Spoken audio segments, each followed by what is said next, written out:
Cuán determinante, según lo que vimos en el sermón pasado y es la predicación para el desarrollo de nuestra misión. Todos nosotros como iglesia debemos reconocer lo importante que es para el ensanchamiento de la iglesia, para el desarrollo del reino de Dios, lo que hemos visto estos domingos en este primer sermón cristiano. Ya vimos la ocasión, las fiestas de la cosecha, cuando todos los que estaban allí reunidos en el nombre del Señor fueron investidos, esos 120, con el poder para ser testigo, para anunciar el Evangelio. También vimos cómo, motivado por la burla y el asombro de los que eran testigos de lo que allí ocurría, Pedro se pone en pie en medio de ellos y empieza en voz alta a presentar el primer discurso, el primer sermón, que es objeto de estudio para todos nosotros en este día. Establecíamos en unos sermones pasados lo que era la estructura del sermón de Pedro, viéndolo dividido en 4. Advertíamos en ese entonces que en el sermón de Pedro íbamos a encontrar una base escritural, la cual estuvimos analizando cómo Pedro demuestra el uso del Antiguo Testamento. Número 2, vimos una presentación clara del Evangelio por parte de Pedro. Número 3, un llamado al arrepentimiento como resultado de esta presentación del Evangelio. Y número 4, una señal visible de entrega y sometimiento. Para el día de hoy vamos a estar enfocándonos en estos últimos 2 apartados de la presentación de Pedro. Vamos también con ello a tratar el resto de textos bíblicos que aparecen en el capítulo 2. O sea que vamos a estar analizando lo que nos resta de este capítulo en esta mañana. Inicialmente vamos a anclar nuestro sermón en un texto bíblico. Así que voy a leer para ustedes lo que dice Hechos capítulo 2, versículo 42. Hechos capítulo 2, versículo 42. Dice: y perseveraban en la doctrina de los apóstoles, en la comunión unos con otros, en el partimiento del pan y en las oraciones. El título de este sermón es señales visibles de ser la iglesia de Jesucristo. Señales visibles de ser la iglesia de Jesucristo. Que el Señor añada bendición a su palabra y nos asista en esta mañana, en esta labor. El apóstol ha demostrado cómo aquello que presenciaron la muchedumbre que se encontraba en esta fiesta judía no era otra cosa que el cumplimiento de la profecía dada desde la antigüedad. Los profetas hablaron de la llegada de los postreros tiempos, del inicio de la declaración del mensaje del Evangelio y de los resultados de la predicación de ese mensaje. Luego, Pedro habla de la presentación gloriosa del Evangelio. Pedro definió muy bien que el Evangelio se trata de Jesucristo, que éste es enviado por Dios, humillado por los hombres, pero también exaltado por el Padre. Pedro entonces ha dejado claro lo que es el contenido de ese Evangelio. Ahora, en esa explosión de verdad que Pedro ya tuvo, en esa exposición majestuosa de lo que es el Evangelio, vamos a presenciar los resultados de esta primera predicación. O sea que lo que vamos a ver hoy son los resultados de la verdadera exposición a la palabra de Dios. Los resultados que se dan de haber escuchado la predicación del Evangelio. Vamos a ver los frutos del Evangelio en medio de la iglesia. Entonces notaremos las señales visibles de ser la iglesia de Jesucristo. Ese es el título para hoy. Las señales visibles de ser la iglesia de Jesucristo. Recordemos nosotros, mis hermanos, que ya comisionados, los discípulos, los apóstoles, habían escuchado en Marcos capítulo 16, versículo 15 y 16, las palabras del Señor cuando les dijo: id por todo el mundo y predicad el Evangelio a toda criatura. El que creyere y fuere bautizado será salvo, mas el que no creyere será condenado. Cristo en la comisión estableció lo que serían los resultados de la predicación del Evangelio. Y claramente lo vemos en este texto. Así que vamos a darnos cuenta como el Pedro predicar el Evangelio, con ello también se evidenciarían los resultados. Y los resultados están visibles allí en el texto que vamos a estar analizando. No existe un solo mensaje del Evangelio, un solo sermón, una sola exposición fiel a la palabra de Dios que sea infructífera. No hay predicación infructífera. Su efectividad, la efectividad de la predicación no se encuentra en el poder o en las capacidades verbales del expositor. No hace bueno o fructífero un mensaje la agilidad de construcción del mensaje por parte de aquel que lo predica. No son las palabras proferidas por el predicador, la elocuencia o su buena capacidad para poder dirigir el auditorio. Pedro predica y predica las palabras de Cristo, el mensaje de Cristo, la obra de Cristo, y esto hará lo suyo.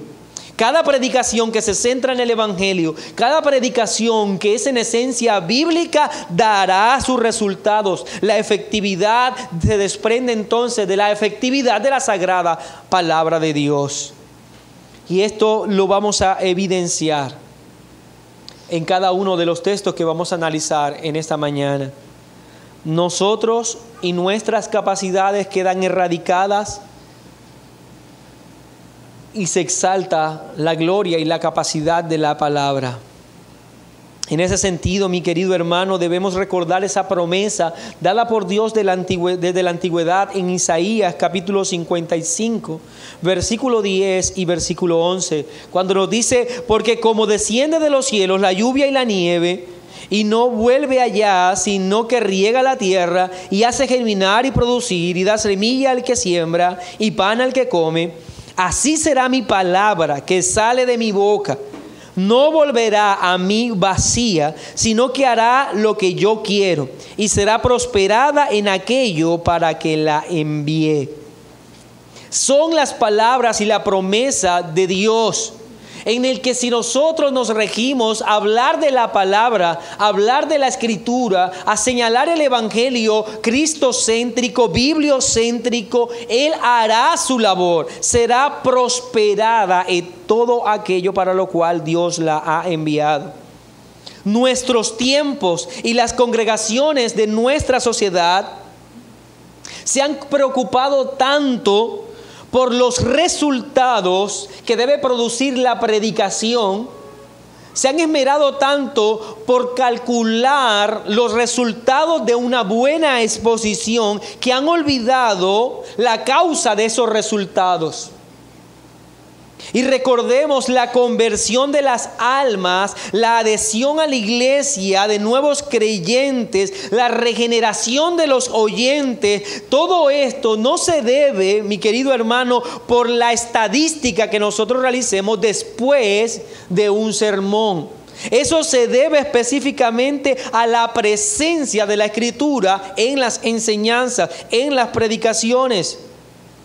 No hay forma en que nosotros podamos incrementar los resultados de la predicación. No hay forma en que tú y yo hagamos más efectiva la predicación, porque la efectividad de ella no depende de nosotros de ninguna manera. No tenemos la habilidad de hacer que una predicación impacte más. Por más que quiera ser elocuente, por más que traiga ilustraciones, nada de lo que yo quiera decir delante de ustedes el día de hoy puede tener un impacto directamente sobre su alma si no es guiado por el Espíritu Santo. Todo lo que yo podría agregar a la predicación son meras palabrerías humanas sin sentido y que no harán nada en el corazón ni en el alma de ustedes. Y es eso lo que vamos a ver, mis hermanos, en que Pedro se ajusta a la predicación de la palabra, a la predicación del Evangelio, y ello dará su resultado, siempre dará su resultado. Por eso que como iglesia no debemos preocuparnos tanto por los resultados, debemos preocuparnos por la predicación fiel de la palabra, porque ella dará su resultado, ella convertirá a quien debe convertir y ella condenará a quien debe condenar. El único que transforma es el Espíritu Santo. Ahora, que usa como vehículo la predicación, eso es cierto. Como lo dice Pedro, en primera de Pedro capítulo 1, versículo 23, siendo renacidos, no de simiente corruptible, sino de incorruptible, por la palabra de Dios que vive y permanece para siempre. Entonces no hay posibilidad en que manipulemos la conversión. Nuestra única participación es ser fiel al mensaje del Evangelio, el ser portadores, en llevar el Evangelio sin adulterio, sin adulteraciones, solo ajustándonos a la verdad, y ella dará sus propios resultados. En lo particular, permítame señalar en esto que esto es un gran consuelo para mí como pastor, como ministro de la predicación. ¿Por qué, mi querido hermano? Porque cuando iniciamos en el ministerio pensábamos que habían tantas cosas que hacer, pero el Señor encaminaba nuestra vida al entendimiento que lo único que se debe hacer es predicar la verdad. Un mensaje ajustado a lo ya escrito, sin novedad, sin traer ninguna especie de novedad al mensaje, y Él hará su resultado. Solo se nos pide entonces dar un mensaje que no es nuestro, que no se trata de nosotros, para que realice una obra en la que nosotros no participamos. ¿Y todo ello para qué? La gloria de Dios sea solamente suya y nadie más la ostente. Yo deseo, mis hermanos, entonces ver los resultados de esta predicación fiel del Evangelio, y como esos resultados se convierten en señales visibles que evidencian que somos la iglesia del Señor. Y yo espero que todos los que estamos aquí presentes podamos ajustarnos a estas señales que vamos a estar anunciando. Específicamente en la porción del texto que vamos a estudiar, encuentro que hay 12 resultados. 12 resultados de la predicación del Evangelio, de la exposición a la palabra de Dios, de estar frente a la verdad bíblica. Así que permítame ir a cada uno de ellos y tratar un poco en esta mañana. Entiendo entonces que si el texto presenta 12 resultados, el primero de ellos es un verdadero arrepentimiento. Un verdadero arrepentimiento. En el versículo 37 y 38 de Hechos 2 nos dice: al oír esto se compungieron de corazón y dijeron a Pedro y a los otros apóstoles: varones, hermanos, ¿qué haremos?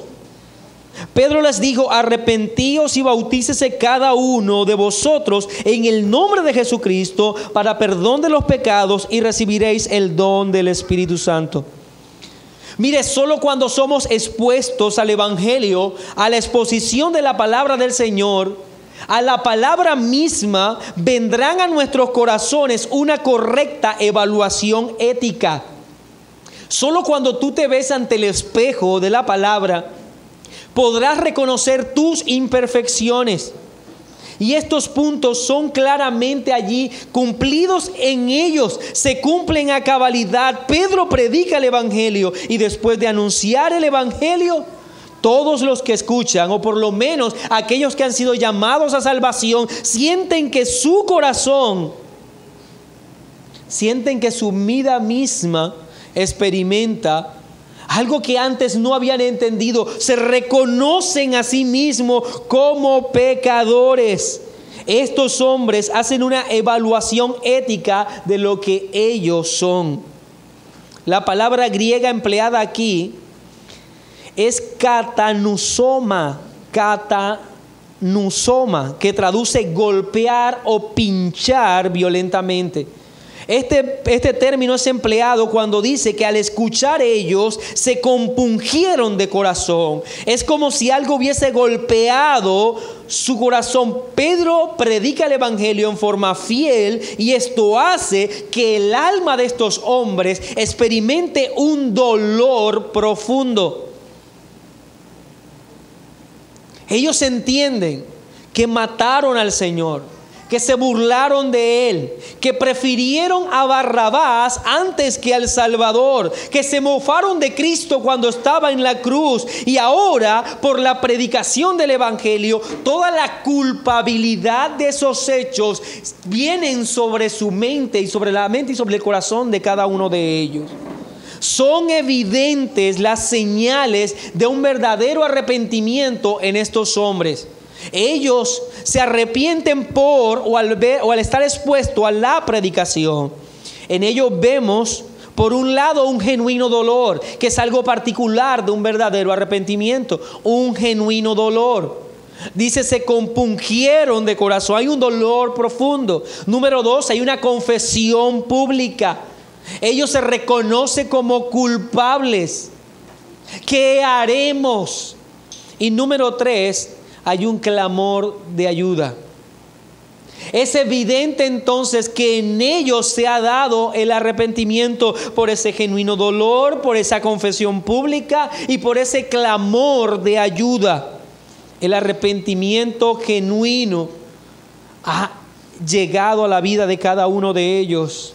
Ahora recordemos que el arrepentimiento no está en la capacidad humana. Ninguno de nosotros puede arrepentirse genuinamente. Podemos tener simplemente remordimientos por las acciones que hacemos o por el impacto negativo de nuestro actuar, pero el verdadero arrepentimiento parte de la voluntad divina. Jeremías capítulo 13, versículo 23.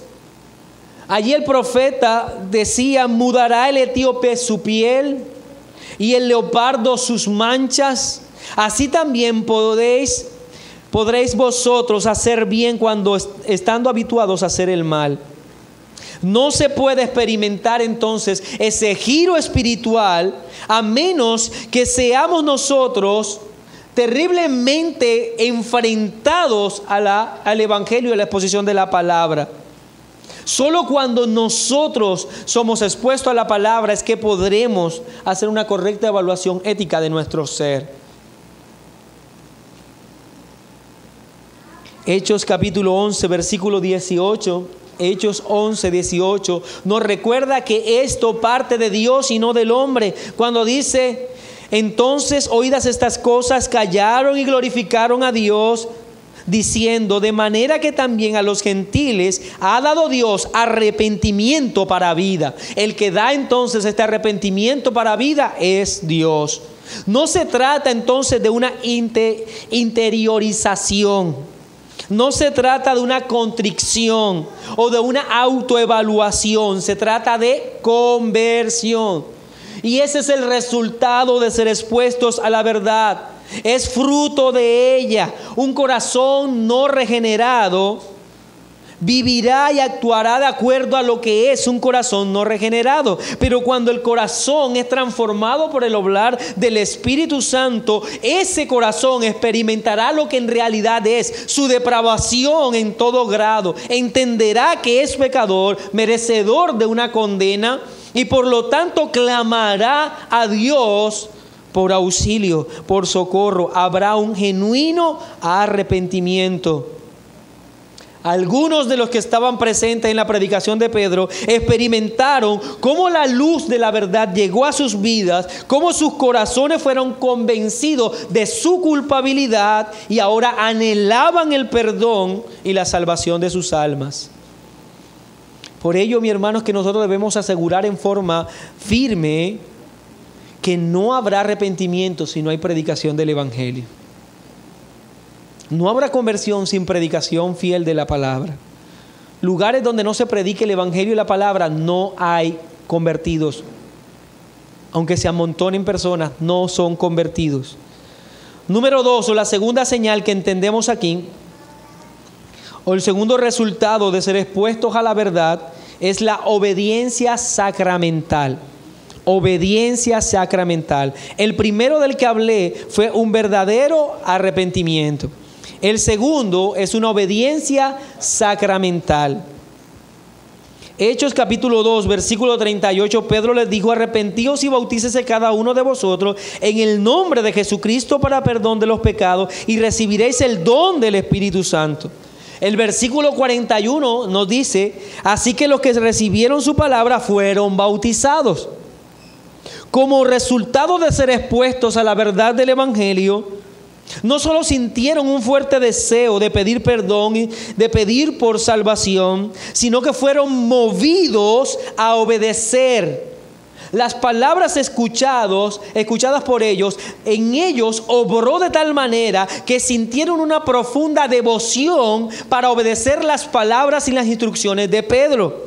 Pedro presenta el bautismo como una señal visible de sometimiento a Cristo. Y ellos, entendiendo que ahora se han arrepentido y entienden al Señor como su Salvador, ellos quieren obedecer y de hecho lo hacen. Obedecen esa instrucción de Pedro de bautizarse como señal de sometimiento a Cristo. Aquí lo que encontramos entonces es una obediencia sacramental, una obediencia a un mandato, a una orden establecida por Cristo mismo. Y Pedro hace eco de la comisión dada por Cristo: id y hacer discípulos, id y bautizarlos. De manera que Pedro está siguiendo esa orden y ahora los que escucharon también obedecen. Ellos, gustosos, desean mostrar el sometimiento a Cristo en esta obra, en esto, y no dudan de ninguna manera en verse unidos a Cristo a través del sacramento del bautismo. Estos dos puntos que hemos anunciado ahora, el del sometimiento y el arrepentimiento, el de la obediencia sacramental y el arrepentimiento, fueron claramente prometidos también desde la antigüedad. En Jeremías 31:33 nos dice el profeta que es una obra que Dios hará en todos los creyentes. Jeremías 31:33. Pero este es el pacto que haré con la casa de Israel después de aquellos días, dice Jehová. Daré mi ley en su mente, las escribiré en su corazón, y yo seré a ellos por Dios, y ellos me serán por pueblo. Tanto el Evangelio como la ordenanza del bautismo son escritas en el corazón de los creyentes. Son escritos en el corazón de estos hombres. Y ellos obedecen, evidenciando que son la iglesia del Señor. La iglesia del Señor obedece las palabras del Señor. Sigue las instrucciones del Señor. Aman ahora lo que el Señor demanda de ellos. Y en amor cumplen esas demandas. Recordemos las palabras de Cristo: el que me ama, mi palabra guardará, y mi Padre le amará, y vendremos a él y haremos morada con él. Estos hombres ahora pasaron de odiar a Cristo a amar las instrucciones de Cristo y a obedecer las instrucciones de Cristo. Esto es una evidencia de ser la iglesia del Señor. Cuando vemos una persona que dice ser creyente o que profesa ser creyente, pero no ama la instrucción divina, no ama el obedecer la palabra de Cristo, el tal no es ningún cristiano. Está evidenciando con ello que no le pertenece a Cristo. Número 3, tercera señal, es la incorporación a la iglesia local. La incorporación a la iglesia local. Esto también es una evidencia, un resultado, una señal de ser la iglesia del Señor, de ser expuesto también a la predicación del Evangelio. Así que los que recibieron su palabra fueron bautizados y se añadieron aquel día como 3,000 personas. El término añadir implica que hicieron visible su deseo de pertenecer a la iglesia local. No piense usted que se refiere a que los que estaban presentes, a ellos, o parecía que en ellos hubo arrepentimiento. Cuando el texto dice que se bautizaron y se añadieron, debemos recordar que el término añadir habla de membresía. Ellos hicieron parte ahora de la membresía de la iglesia local. No simplemente hubo conversión en sus vidas, no simplemente hubo arrepentimiento y deseo de obedecer a Cristo, sino que hubo una firme intención de ser parte de la iglesia local. Y esto se evidencia cuando el texto deja claro incluso el número de personas que se añadieron. Cuando dice que como 3,000, o sea que la iglesia primitiva, la iglesia neotestamentaria pasó en una sola predicación de 120 miembros a 3,120 miembros. Por la sola exposición de la verdad, los que estaban allí desearon ser parte de la iglesia local, se añadieron un resultado, una señal visible de ser la iglesia del Señor, es desear estar en medio de la iglesia del Señor, de estar en medio de una iglesia local. Si tú has renacido a la palabra, tú vas a querer obedecer la palabra. Vas a anhelar seguir en medio de la comunidad en la que se predica la palabra. Era lógico entonces. Si ellos escucharon a Pedro predicar, querían seguir con Pedro para seguir escuchando palabra de Dios. Seguir en comunidad. Pensar en creyentes que no anhelan ni procuran congregarse. Debemos quitarle el nombre de creyentes. No lo son, no son. Los hijos de Dios anhelan estar en la casa de su Padre. Anhelan estar en la casa de su Padre. Anhelan escuchar la voz de su Padre. Anhelan compartir con sus hermanos. Uno que diga ser creyente, que no anhele nada de eso, está gritando a los cuatro vientos que no es hijo de Dios, que no es parte de la iglesia del Señor. Por eso claramente se incluye en esas ordenanzas de la Escritura, en Hebreos capítulo 10, versículo 25, no dejando de congregarnos como algunos tienen por costumbre, sino exhortándonos, y tanto más cuanto veis que aquel día se acerca. La Biblia señala en forma clara que los verdaderos creyentes, los que son la iglesia del Señor, anhelan estar en la iglesia del Señor. Nada es más importante para ellos que estar en medio de la iglesia local, bebiendo, siendo nutridos con la palabra de Dios. Revísese, mi hermano, si para usted un domingo y estar en la iglesia es algo igual que estar en su casa viendo televisión o en cualquier otro lado. Número 4. La cuarta evidencia, el cuarto resultado y la cuarta señal de ser la iglesia del Señor y de haber sido expuesto a la doctrina, haber sido expuesto a la verdad, es el crecimiento doctrinal. Crecimiento doctrinal. Hechos capítulo 2, versículo 42 dice: y perseveraban en la doctrina de los apóstoles. Perseveraban en la doctrina de los apóstoles. Entonces, el crecimiento doctrinal es una evidencia también de ser la iglesia del Señor. Un resultado de ser expuesto al Evangelio, a la palabra de Dios, es el crecimiento doctrinal. Estos hombres, después de su conversión, evidenciaron su entrega al Señor con el sacramento. Se sumaron a la iglesia, pues deseaban ser parte de ella, y como resultado crecían doctrinalmente. La exposición de la palabra y el crecimiento doctrinal van de la mano. No se puede dar el uno sin el otro. Si no hay crecimiento doctrinal en una iglesia, es porque la palabra no es expuesta. Pero donde se predique la palabra de Dios, habrá crecimiento doctrinal. Si no hay crecimiento doctrinal, no hay exposición de la verdad. La iglesia del Señor evidencia hacerlo por el amor que tiene a la doctrina, el amor que siente hacia las enseñanzas, hacia la formación. La palabra fue aquello que obró en nosotros el nuevo nacimiento, y será el alimento que nos va a sostener el resto de nuestra vida de este lado de la eternidad.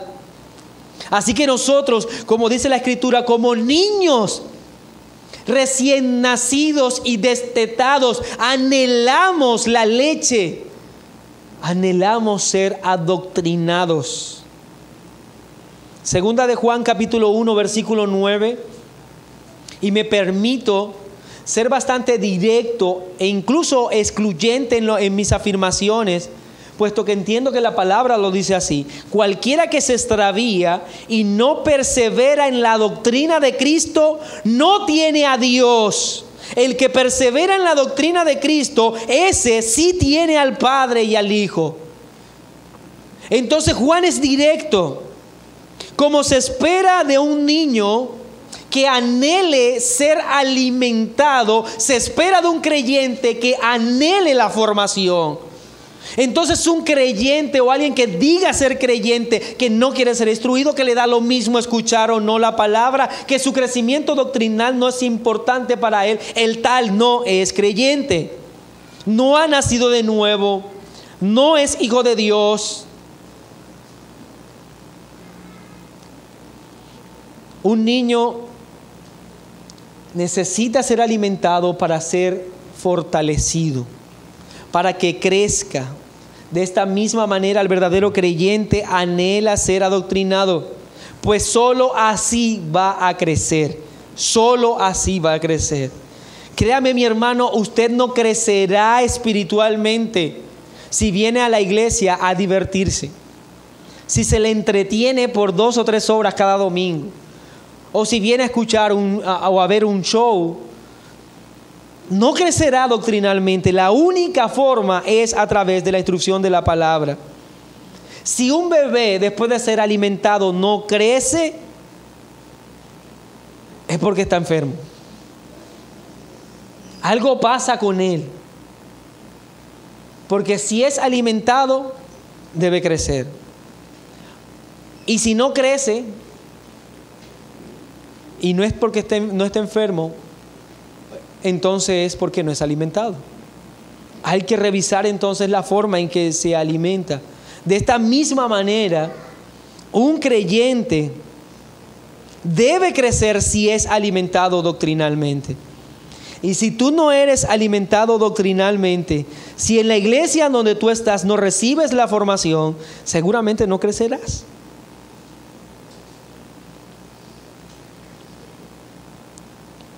Número 5. La quinta señal visible de ser la iglesia del Señor es la vida en comunidad. Vida en comunidad. Note que dice: y perseveraban en la doctrina de los apóstoles, en la comunión unos con otros, en el partimiento del pan y en las oraciones. Y recuerdo, todas estas son señales de ser la iglesia del Señor, pero también son resultados de haber estado expuesto a la predicación de la verdad. Esta vida en comunidad se manifiesta de 2 formas. Mire el texto.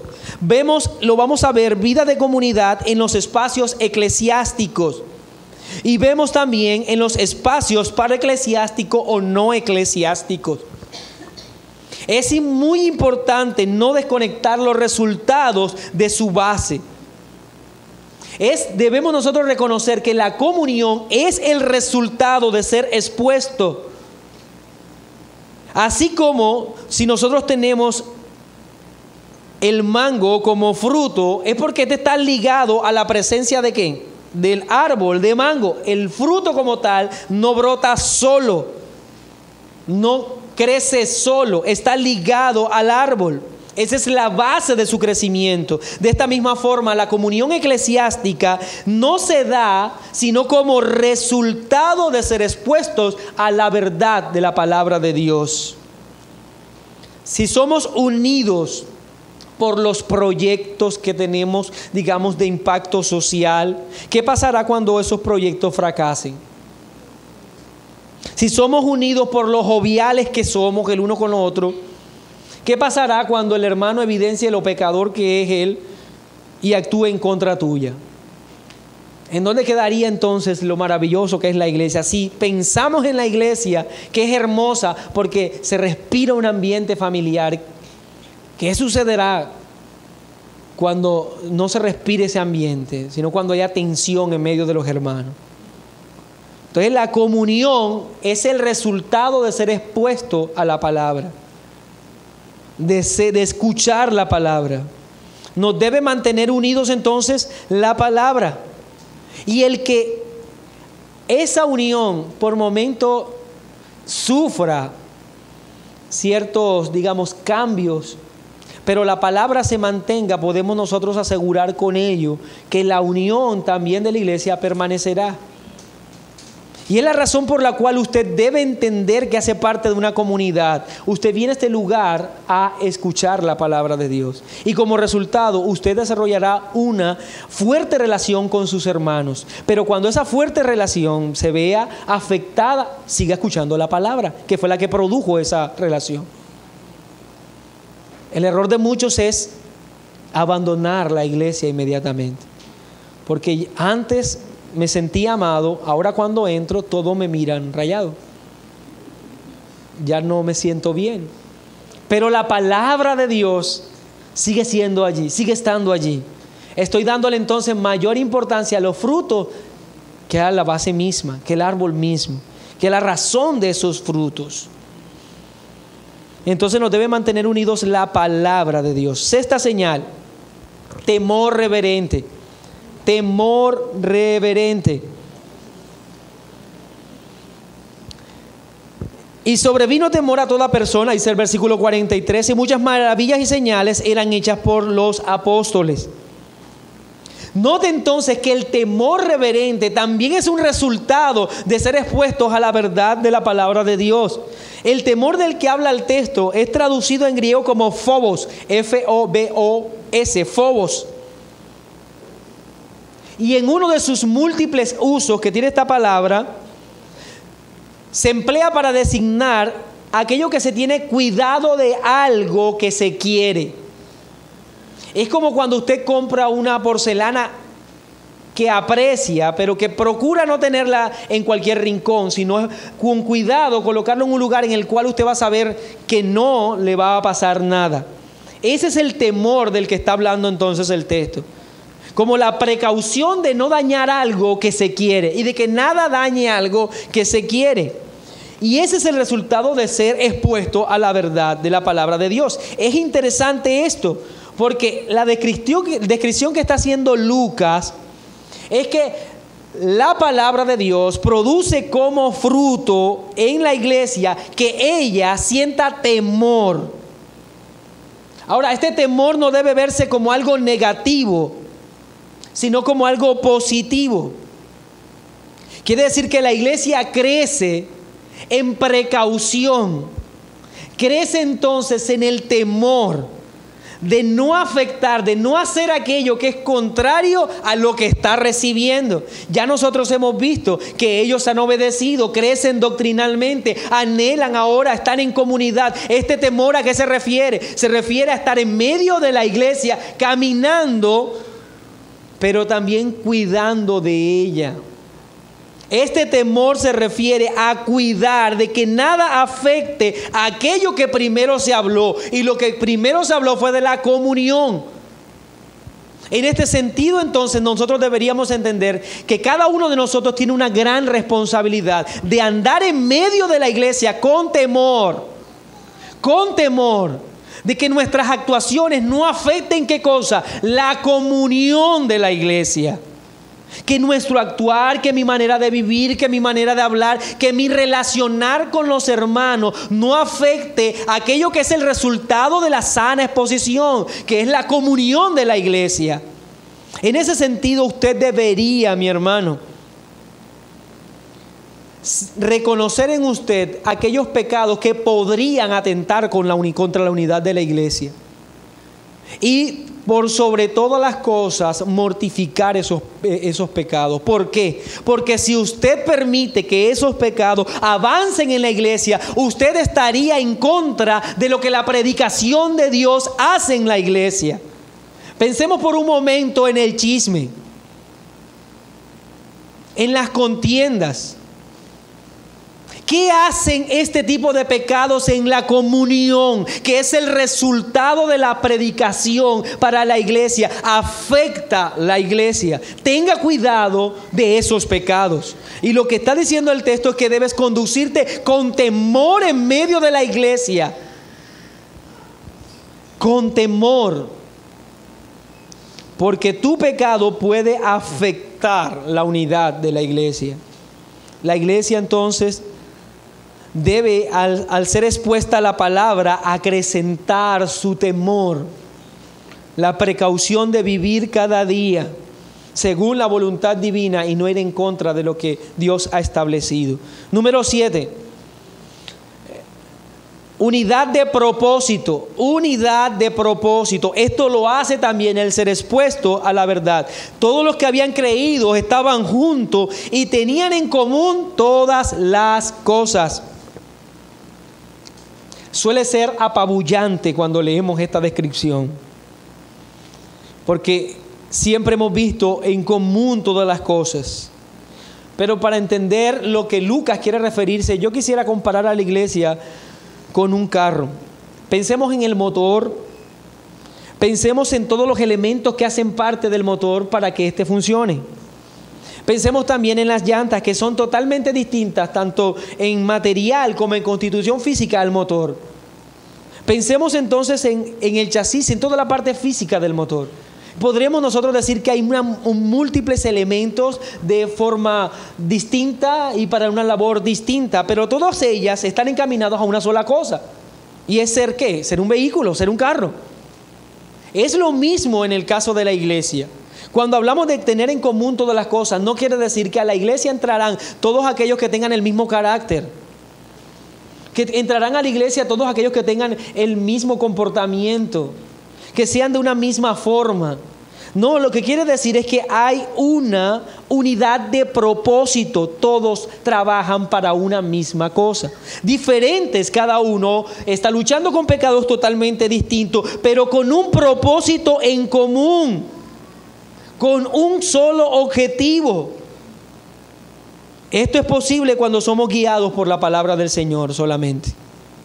Si nosotros nos reuniéramos en este lugar sin tener como fuente principal de nuestra unión la palabra de Dios, estoy seguro que después de 2 o 3 reuniones ya estaríamos todos acabándonos unos con otros. Pero es la palabra de Dios la que determina lo que nosotros somos y para qué estamos como iglesia. Y es lo que mantiene esa unidad. Es la razón por la cual la Biblia te dice que tú debes soportar a tu hermano. Porque todos tienen un solo propósito: recibir de la palabra de Dios y glorificar a Dios con nuestras vidas. En ese ejercicio tendrás que soportar a tu hermano, tendrás que perdonarlo, tendrás que habitar con él, aunque aparentemente tiene cosas que no te gustan de él. Pablo habla de esto en Efesios capítulo 4, versículo 1 en adelante. Yo pues, preso en el Señor, os ruego que andéis como es digno de la vocación con que fuiste llamado, con toda humildad y mansedumbre, soportándoos con paciencia los unos a los otros en amor, solícitos en guardar, miren lo que debe usted guardar, solícitos en guardar la unidad del Espíritu en el vínculo de la paz. Debe ser solícito por guardar eso, un cuerpo y un espíritu, como fuiste también llamados en una misma esperanza, una misma vocación, un Señor, una fe, un bautismo, un Dios y Padre de todos, el cual es sobre todos y por todos y en todo. Note que el texto está diciendo que hay cosas que tenemos en común, y lo que tenemos en común son las doctrinas bases de nuestra fe. Tenemos un solo Cristo, un solo Salvador. Eso no quiere decir que tenemos un solo pensamiento. En la iglesia hay una cantidad de hermanos que piensan contrarios a otros. Pero cuando nosotros nos encontramos con esa variedad de pensamiento, ¿cómo convivir con un hermano que piensa distinto a mí? Debo recordar, los dos tenemos un mismo Cristo. Los dos nos hemos bautizado de la misma manera. Los dos tenemos un mismo Señor. Los dos adoramos a un mismo Dios. Esa es la razón por la cual estamos unidos. No porque el hermano piensa igual que yo, no porque el hermano tiene las mismas preferencias que yo, no porque el hermano es del mismo estatus social que yo, es porque adora a un mismo Dios. Esa es unidad de propósito. Debemos entonces en ese sentido reconocer nuevamente esa unidad de propósito, mi hermano. Aquí estamos todos en una gran variedad de carácter y forma de ser, pero con un solo propósito: escuchar la palabra y obedecerla y glorificar a Dios, mi hermano. Haced todo sin murmuraciones y contiendas, dice Pablo en esto. Debemos erradicar entonces de la iglesia todo aquello que no sea ese mismo propósito, esa misma razón por la cual estamos aquí. Número 8, ayuda mutua. Ayuda mutua. La siguiente señal de la iglesia, de ser la iglesia del Señor, es el interés genuino de ayudar al hermano.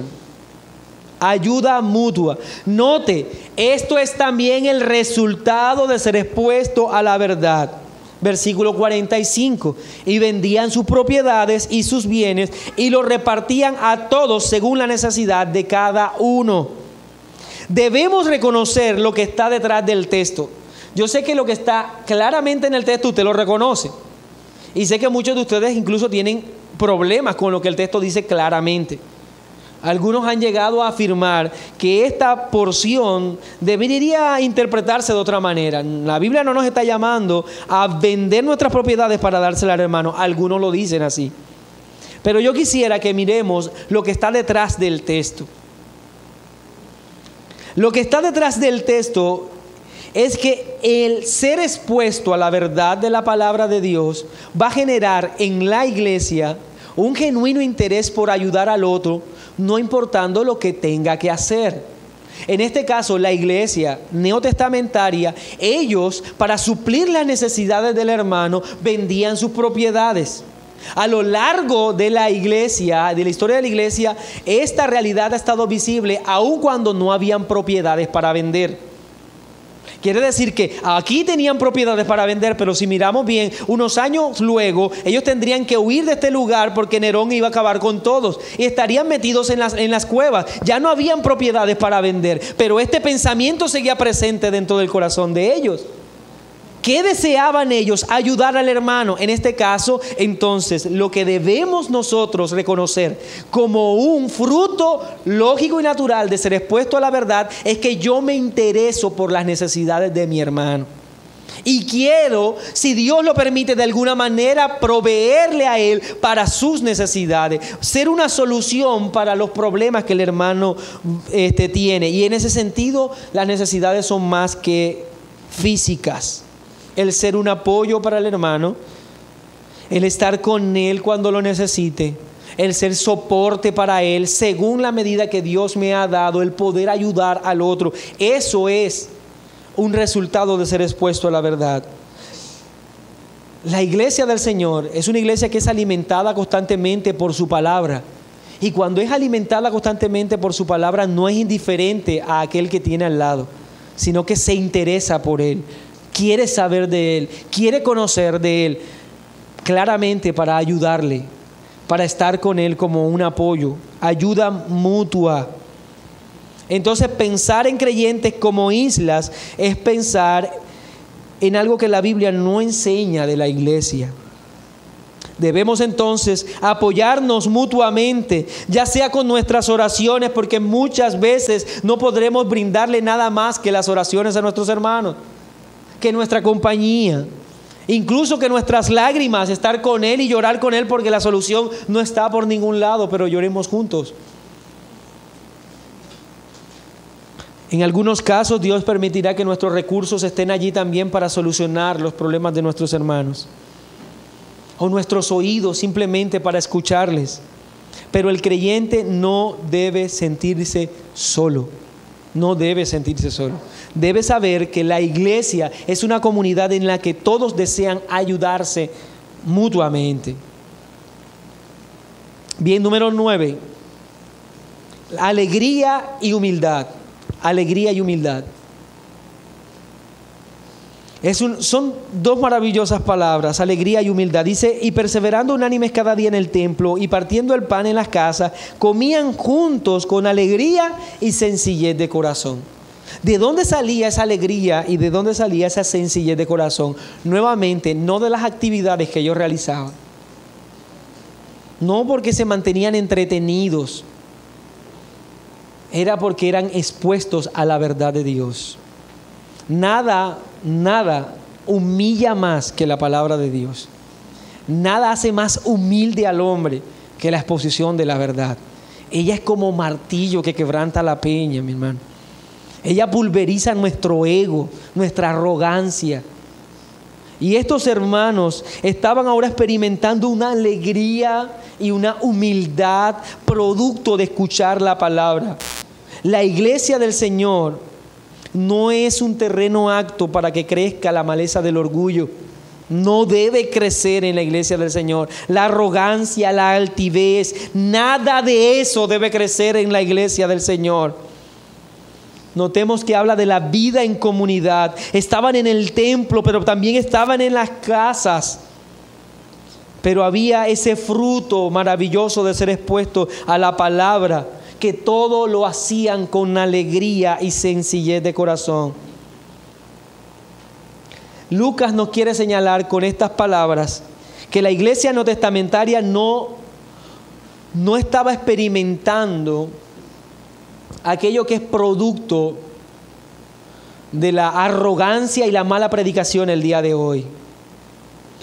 ¿A dónde lleva la predicación de la prosperidad? Sino a la arrogancia y a la altivez. ¿A dónde lleva la predicación de hoy día? Sino al deseo de ser superior a otro, el deseo de tener más, el deseo de crecer y ser más rico. ¿A dónde lleva eso? Pero si nosotros vemos, la predicación genuina produce humildad, porque es en esencia el cristianismo. Nada hagáis por contienda o por vanagloria, antes bien con humildad, estimando cada uno a los demás como superiores a él mismo, no mirando cada uno por lo propio, sino cada cual también por lo de los otros. Ahora, ¿por qué decimos que es en esencia el cristianismo? Porque lo que sigue diciendo Pablo es: haya pues en vosotros este sentir que hubo también en Cristo Jesús, el cual, siendo en forma de Dios, no estimó el ser igual a Dios como cosa que aferrarse, sino que se despojó a sí mismo, tomando forma de siervo, hecho semejante a los hombres, y estando en la condición de hombre, se humilló a sí mismo, haciéndose obediente hasta la muerte y muerte de cruz. Ninguno de nosotros va a ser más humilde que Cristo, porque ninguno de nosotros tenía tal posición para bajarnos de ella. Ninguno de nosotros tiene la posición que él gozaba, y aún así se humilló hasta la muerte. El cristianismo es contrario al orgullo, mi hermano, contrario a la altivez. No hay nada que sea tan contrario al cristianismo como ello.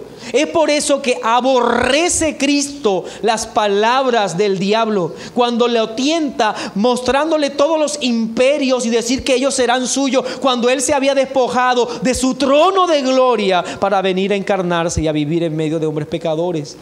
Eso no era una tentación para el Cristo cuando había tenido y cuando él gozaba de todas las cosas. Como creyentes debemos entender, mi hermano, que cada vez que nosotros seamos expuestos a la palabra de Dios, ella debe producir como resultado humildad. Humildad. Brotes de orgullo en la iglesia son pecados, y debemos orar al Señor para que los erradique. Para que los erradique de verdad. Y debemos pedirle al Señor que si esas personas que persisten en ser orgullosos y altivos dentro de nuestra congregación siguen allí, que el Señor los saque de nuestra congregación. Porque no es el lugar en el que debe brotar el orgullo y la altivez. Número 10, vida social ejemplar. Vida social ejemplar. Este también es un fruto de ser expuesto a la verdad de Dios. Dice, y teniendo favor con todo el pueblo. Aquí todo el pueblo no se refiere, mis hermanos, a los creyentes. Se refería a toda la sociedad. Los que ahora eran parte de la iglesia se esmeraban con tener favor, con estar bien con todo el pueblo. Ser expuesto a la palabra, ser expuesto al evangelio, nos debe llevar a ser los mejores ciudadanos, a ser ejemplares en nuestra conducta para el bien del prójimo, al vivir para los demás, el ser el mejor vecino, el que mejor trabaja, el mejor compañero, el mejor estudiante, el mejor en todo, de beneficio para la sociedad. Vida social ejemplar. La iglesia primitiva era eso, como resultado de su exposición. Número 11.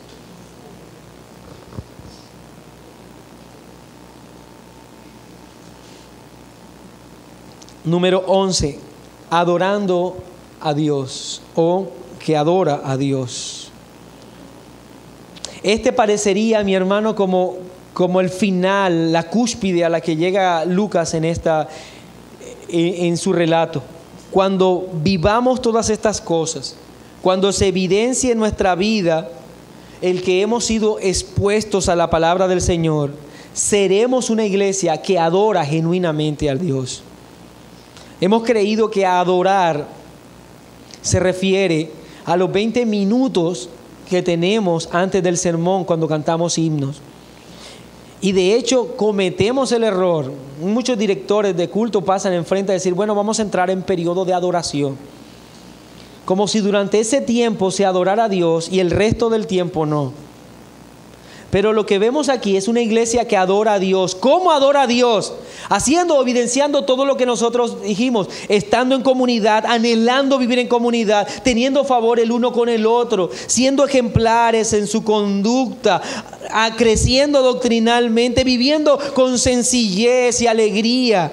En eso estamos adorando a Dios cuando somos la iglesia del Señor que se deja llevar por la palabra. Adoramos a Dios. Pero el último punto, mi hermano, es que es una iglesia en crecimiento. Nada detiene ese crecimiento. Y no hablo solamente de número. Porque el texto termina diciendo, y el Señor, note que no dice Pedro ni los apóstoles, el Señor añadía cada día a la iglesia a los que habían de ser salvos. Miren, como iglesia no debemos preocuparnos por el número. No debemos preocuparnos porque hoy seamos 50, 100 o 200. Debemos preocuparnos por escuchar la palabra de Dios y obedecerla. Y el Señor va a añadir cada día a los que han de ser salvos. Prediquemos el Evangelio. Vivamos el Evangelio en forma genuina. Evidenciemos que estamos siendo expuestos a la verdad de la palabra de Dios. Y el Señor va a añadir. Él es el que se encargará de ello porque Él es el que está edificando a la iglesia. No tú, no yo. Ninguno de nosotros, es Él el que la edifica. Por eso hablamos de una iglesia triunfante. Por eso hablamos de una iglesia que no se detendrá camino a la gloria eterna. Siempre y cuando nosotros seamos fieles a lo que hemos escuchado, mi hermano.